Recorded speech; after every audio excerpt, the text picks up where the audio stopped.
one of the things that's showing up for us as a team and that I'm liking about this team is the maturity level that they're showing. You know, we win a game and we go in the locker room and it's almost as if we lost because they know we didn't play as well as they wanted to play and we had some opportunities. But, you know, as a coach, I've got to make sure that they understand that you can't take winning football games for granted.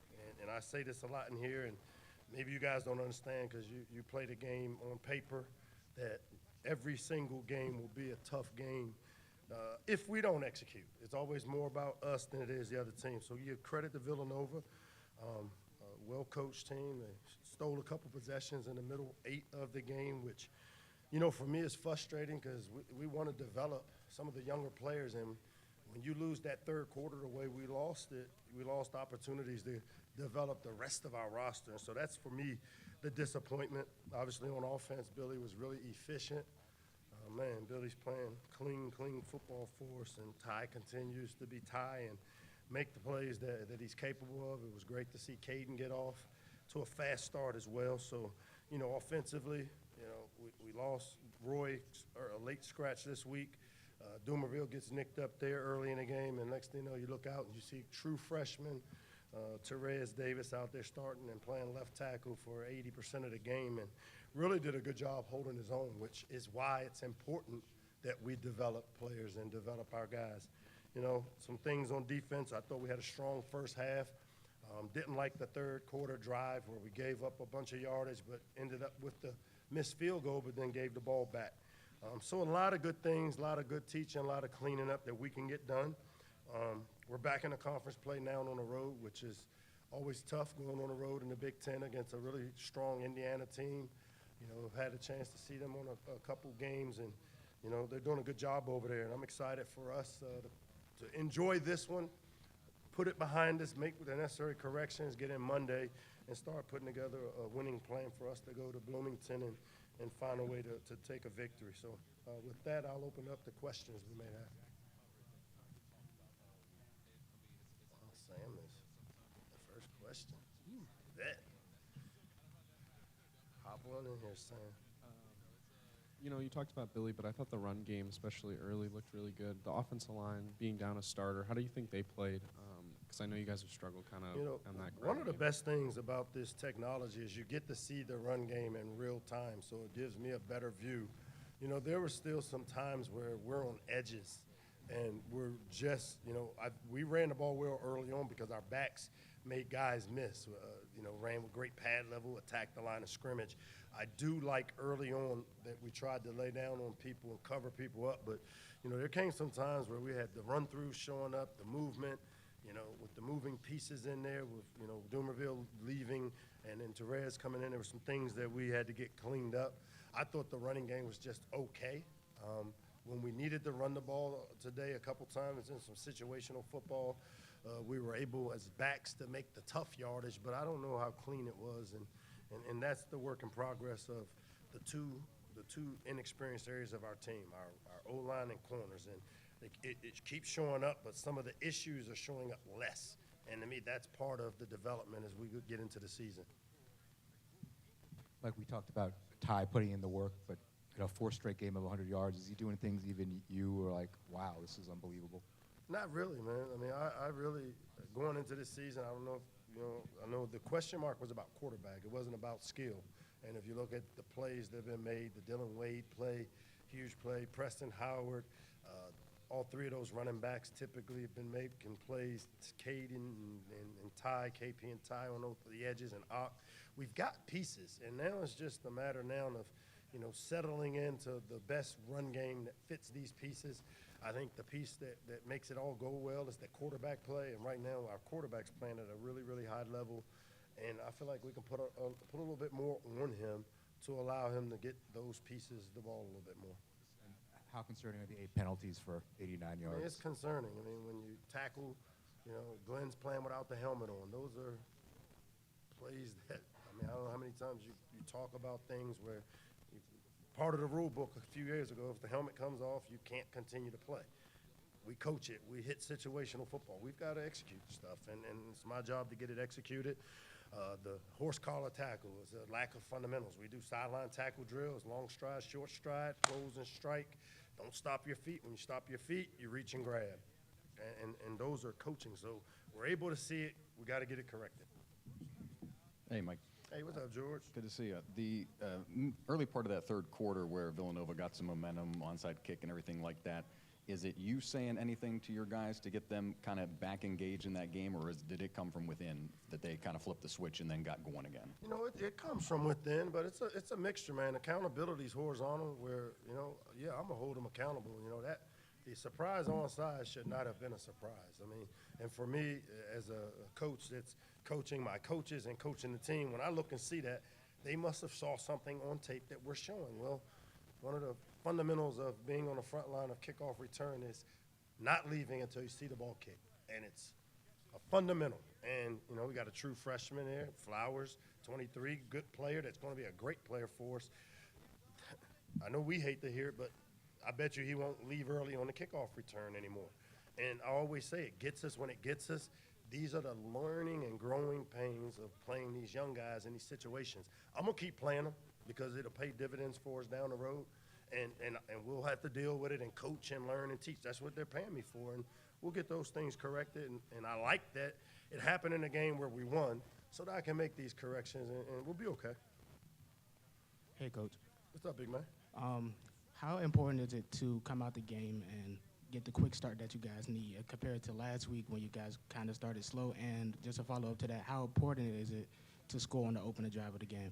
Yeah, it was huge for us because I know going into the game, Josh, one of our concerns, you know, when we look at the analytics of how they play, out of a scale of 5 in terms of pace, they're like 1.5. All right, 1.5 with 1 being the lowest. They like to shrink the game, play slow, use the clock, which when that happens for an offense like ours that thrives off of explosives, it puts pressure on you. And so going in part of the chess match for us was, do we take the ball the first drive or do we defer? Well, we decided we took the ball on offense, knowing and studying how they wanted to shrink the game. And so that first touchdown drive and then defensively going 3 and out and then getting another score was huge. And for a team like Villanova, a veteran 1AA or FCS team coming in, if you can strangle the life out of them early, you know, it was never a question about the game in my mind, how we were playing. I just hate that we don't play clean, and that's the job of me as a coach to figure out how to get us, you know, one game is the last part of the half. One game is how we don't finish in the fourth quarter, Michigan State. This game, the middle 8 came in and got us. And so we're plugging and playing and fixing and correcting, which is all part of being a developmental program. And we got good coaches that will get it fixed, and the players are taking the coaching. The player-led culture is really helping us. So we'll get it fixed. We're going in Indiana. That's the plan. Wayne. Hi. Great to see you. Tommy Akingbesote has developed. He made a wonderful play at UVA where he recognized the play, caused a fumble. Today he had a sack. Can you talk about the growth of these fourth-year players? Yeah, and with Tommy, Wayne, you're exactly right. You know, with him, it's the motor. He has the size, he has the skill, and now he's playing with the necessary motor that you need big guys to play. And I think he's starting to understand that if you want to play at the next level, that group likes big guys that play with a motor. And I think Tommy, because of the way he's practicing, and I keep talking about, you know, practice should be the show and the show should be more like practice. That's what you're seeing with Tommy. And so that maturity's continuing with him. Now the consistency is something that we've got to get from him. And I like what I'm seeing so far. Hey, Coach. What up? I know you talked about, obviously, Terez, but just kind of thinking, you know, obviously he enrolled in June, but when you think about just his junior year of high school, I mean, you know, you're playing defensive line, tight end as well, and, you know, fast forward to now, you know, first, you know, didn't start, but, you know, a lot of extensive time He played at like a tackle. starter. Yeah, so I guess just how would you kind of assess, you know, his first real snaps in college? I mean, here's a guy that was late to football. He went to DeMatha, basketball guy, the son of Ricky Davis, and a basketball player who noticed early on and then played tight end. You're right, played a lot of positions. But he's the type of player that we thrive off of recruiting because, you know, we see it. It's like Preston Howard was a quarterback that we said, hey, if you put some weight on and these are the skills we're looking for, pretty good tight end. So I like the way that we've evaluated. Obviously, Terez has put in the work to be able to go in. I mean, playing left tackle as a true freshman, like I know everybody here is, probably can get it coached up, but for me, to have a true freshman play left tackle is a testament to the work that guy has done, but also the job our coaches have done to get him prepared to play. And I don't care who it's against. And Terez is going to be a great player for us. He's getting exposed and learning early. Gave up the early sack. Again, a young player that's playing, that's, we're learning and winning, but the sack maybe didn't hurt us now, but it'll benefit us down the road as he develops. 3 more? Golly. Early games, we get to usually get out of here. Let's go. They don't want to be here with me. Jordan Johnson, Next Level Sports Entertainment. Coach, can you, the secondary had another up and down day.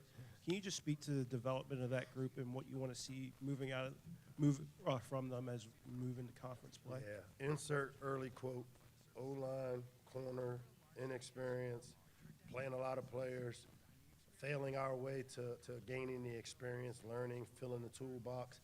I saw number 11. He was closer today, right? And now he's getting PIs. Before he wasn't even in the last frame of the film 2 games ago, and now he's in position where he's in phase, and now it's playing the ball in the air, taking a peek as you're in phase. Azar's coaching the crap out of him. We're playing a lot of guys out there on the edge and the perimeter as we are trying to develop them because, as I said, we've had some success with veteran guys that have moved on, and now these young guys had opportunities today to grow. I saw 11 get better today. Kevis Thomas was back out there today. Chance Harley, they had a couple check chances where they saw Chance one-on-one, and a former Villanova Wildcat, they wanted to check his oil a little bit, and he came up big for us, made some plays. The young corners are going to continue to be tested, and we've got to continue. I thought B-Dub did a better job again today of mixing the picture up to protect them against some of those things that people want to attack. And we got better today, but we did give up some plays that we can teach and coach. I think the big coaching point is they're closer now in coverage, and now it's becoming the receiver and playing the ball in the air to where we've had a couple PIs on 3rd down, which we can't have. 2 more. Hey, Coach. Jack Wynn, WMVC Sports. Jack, what's up? Not much. It was Maryland Family Weekend. I don't know if you noticed any extra energy coming from the stadium, but what was it like getting a home win in front of the extended Terp family? Yeah, I know it was a lot of extra traffic, as we tried to get off campus and get on campus, which is a good thing. So kudos to our marketing team and the people over in Xfinity for finding a way to get a bunch of people to come see this football program as we continue to grow and develop it. Obviously, it was mental health awareness as well, which is something really big to me and our program. And so the mixture of having our parents back here with their kids did a great job of getting people into the stadium and keeping them there for the most part. And then the awareness that we continue to show and the resources they continue to pour into the mental health piece, which has become even more prominent with the football program here. And, so great day for Terps. Great day in Terpsville. I'm the mayor, I think. I got one more for you, Mayor, back here. Oh. How you doing, Lost? Looked on Twitter today, towards the end of this game, saw the name Tai Felton next to the word Heisman quite a bit. Do you think Tai Felton should be in that Heisman conversation right now? I mean, that's for Heisman voters and people to think. I think the high tide rises all ships. The better we play, the better opportunities guys have. Having been a part of some guys that have had the opportunity to compete and go to the Heisman trophies, guys that have played in this system like Mack and Tua and Jalen and guys like Smitty and those guys have so the system creates these opportunities. Ty has taken advantage of these opportunities, and if the people have spoken, let the marketing begin because he's playing at a high level. Taisman, okay, Taisman, way to go. Right off the bat.